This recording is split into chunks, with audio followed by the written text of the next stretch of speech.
Hello, you're watching another live edition of VTV News, live at 3 p.m. local time. Thanks as much for joining us, and here are the headlines for this hour. Prime Minister Dung attended a ceremony launching the potassium chloride salt project, Vietnam's largest project in another country. Vietnam-Laos trade and border trade agreements are the main topic discussed in a business conference in Vientiane, Laos. And then we will meet with Mai Carissa, a half-British, half-Vietnamese pianist, in her first solo performance in Vietnam.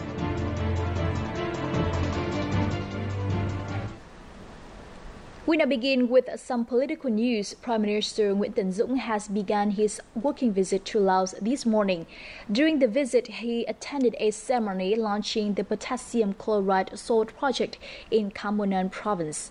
This is Vietnam's largest project in another country and is expected to foster economic, trade and investment cooperation between Vietnam and Laos. At the event, Prime Minister Dung said the project will meet Laos' demand for agricultural production, while ensuring national food security and providing salt for other chemical manufacturing purposes in Vietnam. On this occasion, Prime Minister Dung also requested that the Lao government allow other Vietnamese companies to implement their project on larger scales in terms of mechanisms, preferential taxation policies, land procedures, and labor. The Vietnam-Laos Free Trade Agreement and the Border Trade Agreement were signed in March and June 2015. Once taking effect, these two trade deals will attract more Vietnamese enterprises to invest in Laos. This is the main topic discussed in a business conference taking place in Vientiane, Laos this week. More to follow. This is a project by a Vietnamese enterprise investing in agriculture in Attapeu province in Laos, located near Gia Lai province of Vietnam.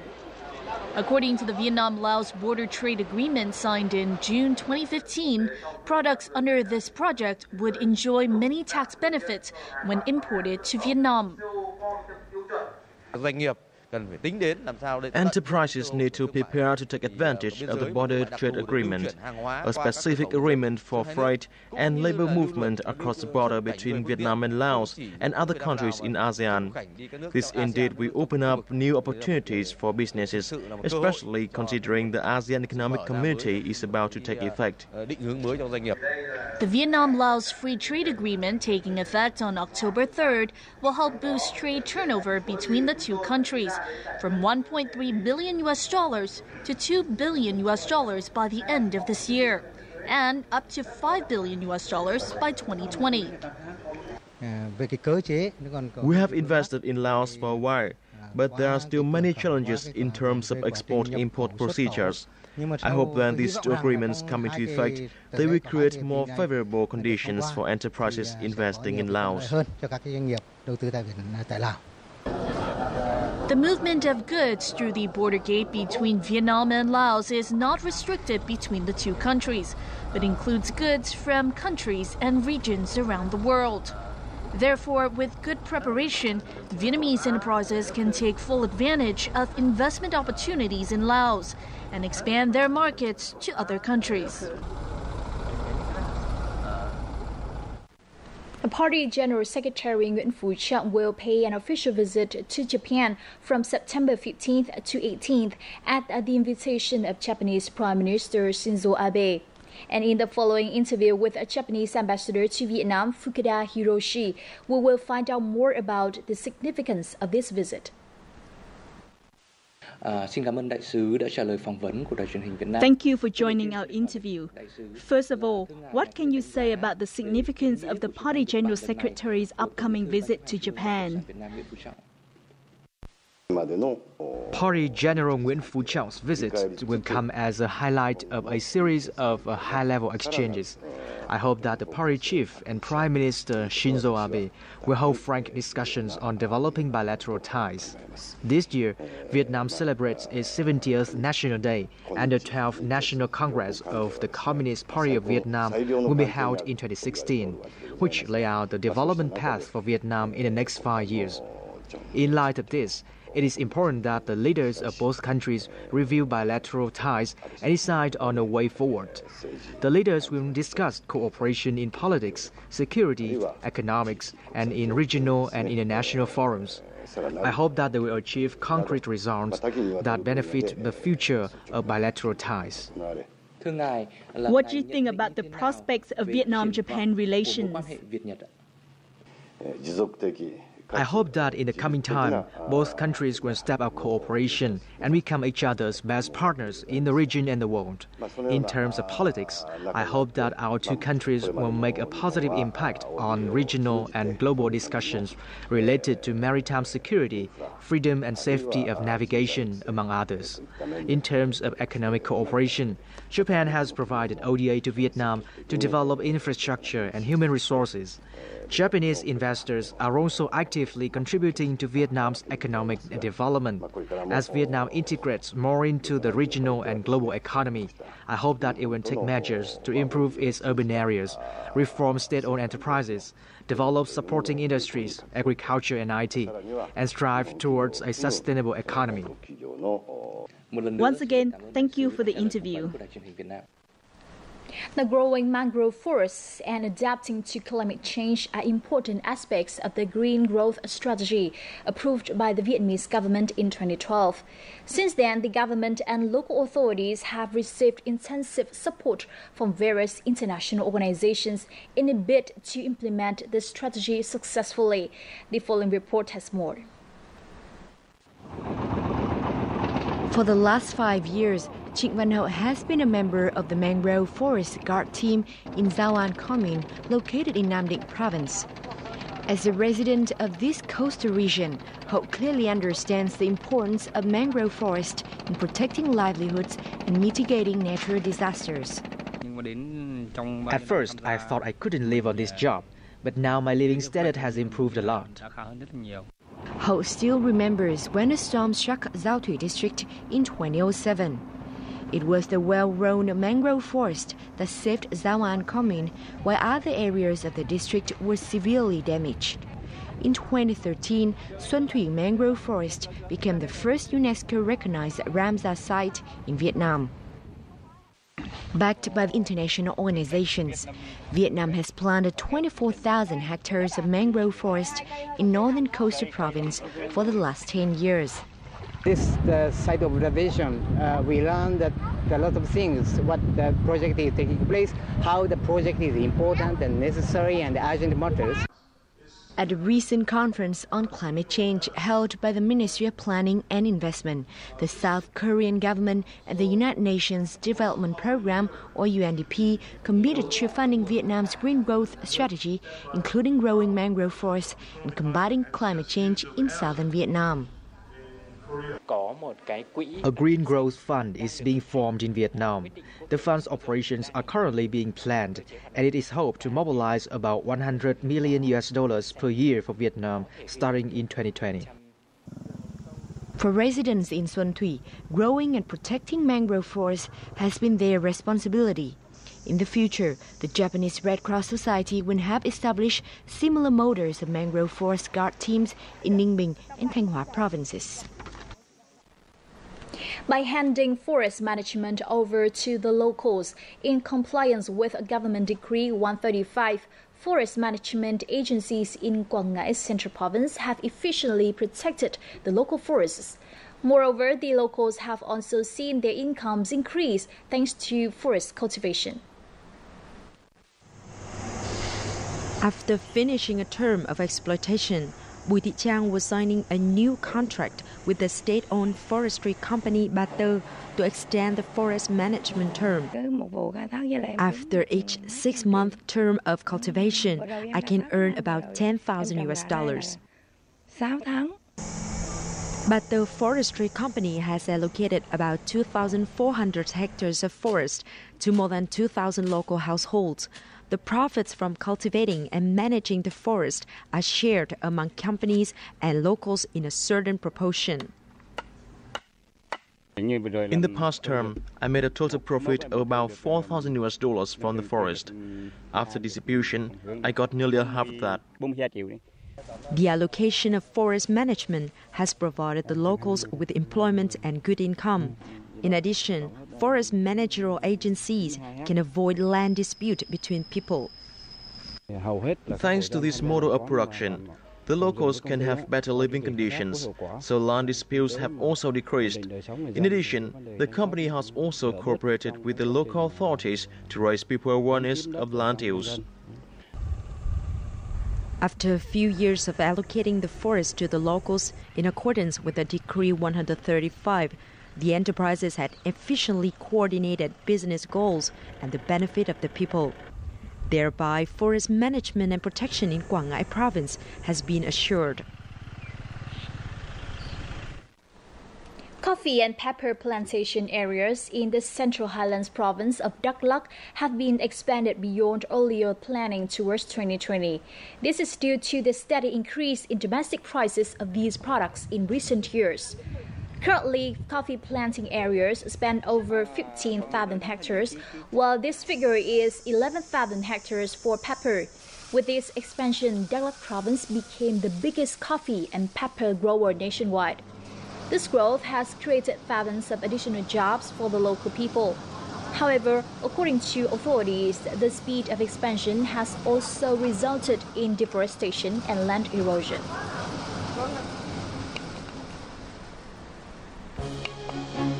In the second half of VTV News, linking localities in tourism development, a solution to attract tourists all year round. And then we will meet with Mai Carissa, a half-British, half-Vietnamese pianist, in her first solo performance in Vietnam. Stay tuned. Exotic Vietnam is an intriguing blend of many charms. This land is where all manner of stunning landscapes await like a visual feast, rivaled only by the beauty of its people and their abundantly rich tradition and culture.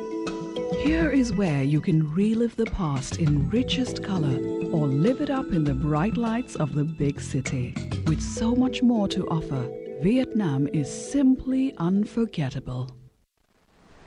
Welcome back to VTV News. Now, an inauguration ceremony for the 2015 National Traffic Safety Month and a safe helmet use campaign kicked off yesterday in Nghệ An Central Province. Accordingly, a document will be released and integrated into the regular school curriculum this year. It aims to raise the rate of helmet use nationwide. Despite its success in the past years, 40% of Vietnamese students enter traffic without wearing a helmet. Therefore, measures to promote safe helmet use to reduce head injury and deaths from accidents are highlights of the upcoming anti-traffic accident programs.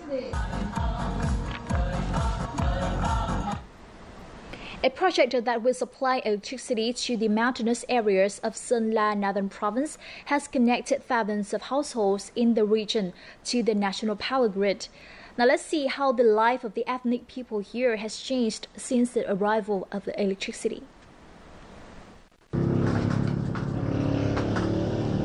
2 years ago, Lo Thị Dung and her family gained access to the national power grid. Thanks to this, life in this border area has been greatly improved. Before, without electricity, we used candle every day. Now with electricity, we can use many things, from light bulbs to other household appliances. We are all very happy about this change. Zung's happiness will be experienced by another 5,000 households in the province soon, as a new project worth $7 million will connect 2 other remote districts to the power grid. We're going to work intensively to finish the project by June 2016. We're currently trying to provide electricity to 1,000 households before Tết holiday.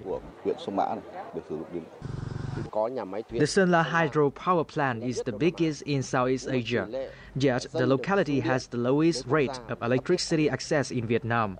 We hope that after the project, more and more people in Sơn La province will be connected to the power grid. This is also very important for the socio-economic development of the locality. To date, about 37,000 households in Sơn La province are still not connected to the national power grid. More work must be done so every single house in the locality can enjoy access to electricity. The potential for tourism is available. However, development and promotion is still a problem for many localities. Cat Ba, the famous island of Hải Phòng, is an example. Tourism services have concentrated on this summer period only. But do localities have any solutions in order to attract tourists year-round? We have a look. Khương has done business in Cat Ba tourism for 10 years because of the island's huge potential. But compared to his colleagues in the south, his company's size is only 1/3 due to its seasonal operations. Only foreigners come to the island in the winter, and many enterprises decline. We hope that the government has more policies to attract local tourists the whole year. Not many visitors come in the low season. Therefore, services and unique local attractions don't have the chance to fully develop. Travel enterprises require coordinated solutions in order to attract tourists. The potential will grow if the distance is shortened in order to facilitate tourists. Cat Hai district authorities are working on a program to attract tourists by linking the localities and training human resources.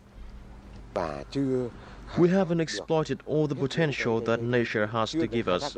The main problem is that most tourists travel to Cat Ba during the summer only. We are trying to utilize the potential in order to attract tourists in the low season. It takes only 1 hour to travel from Cat Ba to Hạ Long Bay. However, travelers find it's not easy to go from Hải Phòng to Hạ Long Bay. There aren't enough links to exploit available potential between these two locations. This is a problem that must be resolved in the coming time. Now moving on to cultural news, Hát Bội, the old traditional opera singing from Bình Định province, has been recognized as a national intangible cultural heritage. The recognition was made in a ceremony that marks the 170th birthday of the cultural icon Đào Tấn and celebrates Bình Định province efforts in preserving traditional culture. Đào Tấn is the Vietnamese artist who made bội singing or tuồng the most prominent art performance of South Vietnam. Đào Tấn was born in Bình Định province, which is now the cradle of bội singing. He was the author of hundreds of poems and the teacher of many bands, as well as a great director and ideologist. American R&B and soul singer-songwriter Bee Bryson performed on the musical show In the Spotlight last night in Hanoi.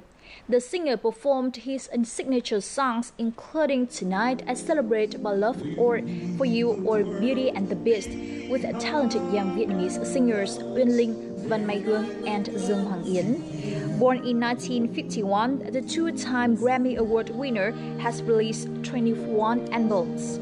He will move to Ho Chi Minh City for another show on September the 18th at the Hòa Bình Theatre.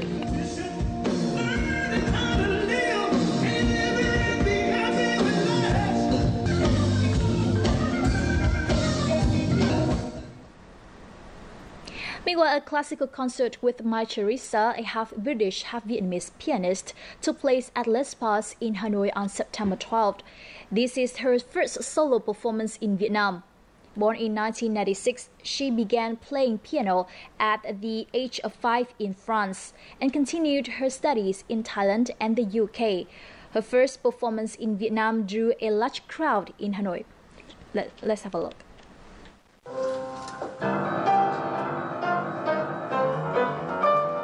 The Sonata in D minor entitled Storm by Beethoven. This melody is familiar with classical music lovers. It is now performed by a young pianist. Her name is Mai Charissa. During her performance, she played music by Beethoven, Chopin, and Elgar. She's just extremely talented, and what she was doing tonight was very, very difficult. Really, really difficult. So to be able to perform in front of an audience like this, really, really very good. To be able to perform so proficiently in circumstances like that shows what a true performer she is. It's so amazing. I can definitely feel the tremendous talent and experience of Mai while listening to her playing music. Mai Charissa won the first prize in a piano contest in Thailand when she was 9 years old. She studied under pianist Phạm Trọng Chương from the Hanoi College of Arts. After her graduation from the Vans Academy of Music in France, she took part in master classes at the Royal Academy of Music in London, England. In Asia, teachers focus on technique. In France, my teacher focuses on how to preserve the spirit of the original composition. In the UK, teachers focus on the creativity and individuality of the pianist.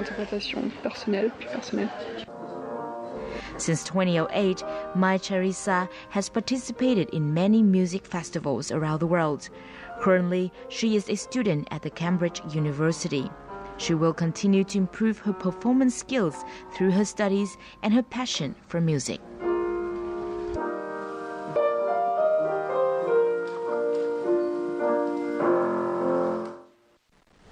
And now is the time to look back on the highlights of this week's news.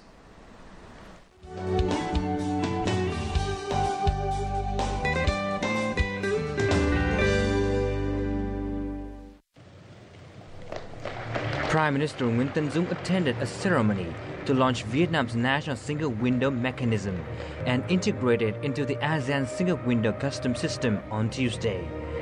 The ASEAN-linked national single window mechanism is aimed to simplify administrative procedures in accordance with international practices and standards. It is further expected to boost trade, tourism, and investment, while affirming Vietnam's resolution in realizing the ASEAN Economic Community by the end of this year. According to Vietnam Customs, the national single window has been implemented in 3 phases to connect 9 ministries to the system. As of late August, over 1,900 businesses have conducted declaration procedures on the system.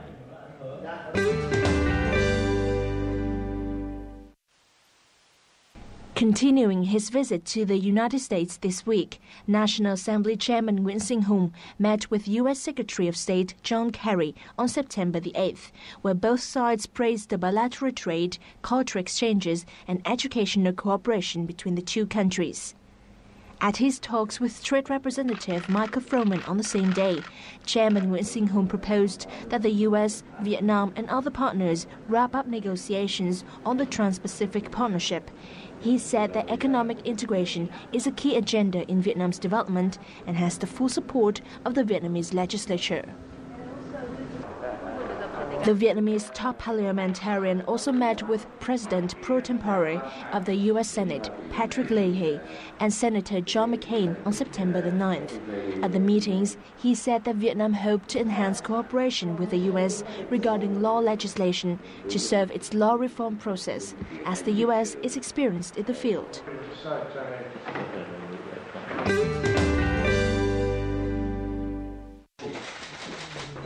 As part of his official visit to Europe from September the 8th to the 18th, Deputy Prime Minister Vu Văn Ninh met with the UK Prime Minister's trade envoy, Lord Putnam, in London on Wednesday.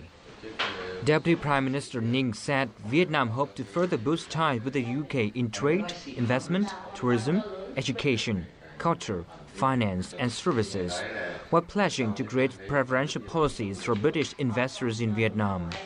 Lord Putnam said the UK would work hard towards the goal of becoming one of the top 10 foreign investors in Vietnam within the next 2 years. Deputy Prime Minister Vu Văn Ninh also attended a business forum in London on Tuesday. The forum served to encourage British businesses to invest more into Vietnam and increase the import of Vietnamese agricultural produce.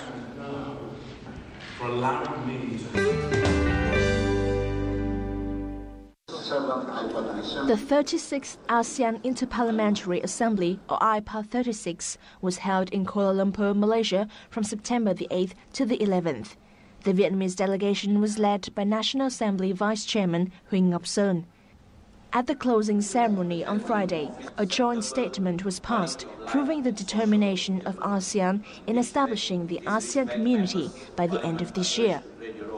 The joint statement also showed a consensus on strengthening the political community, improving governance efficiency, preventing money laundering, and strengthening unity against terrorism.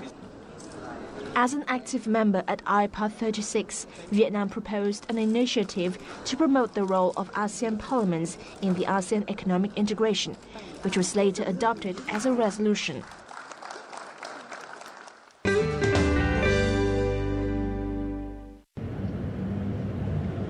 On September the 7th, Vietnam Television, or VTV, celebrated the 45th anniversary of its first broadcast. On this occasion, Prime Minister Nguyen Tan Dung and many other top officials visited the VTV headquarters in Hanoi.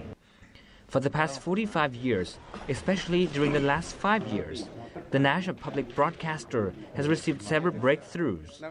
VTV has invested more than $467 million to develop new infrastructure and adopt new technologies. It is hoped that by 2020, VTV will match its neighboring broadcaster in the Asia-Pacific region in terms of technology and professionalism. Also, to celebrate the anniversary, the VTV Awards 2015 Gala took place last Sunday in Hanoi. The awards honored outstanding TV productions, journalists, and artists in 14 categories. And as usual, just before we say goodbye, let's take a look at our updated weather forecast.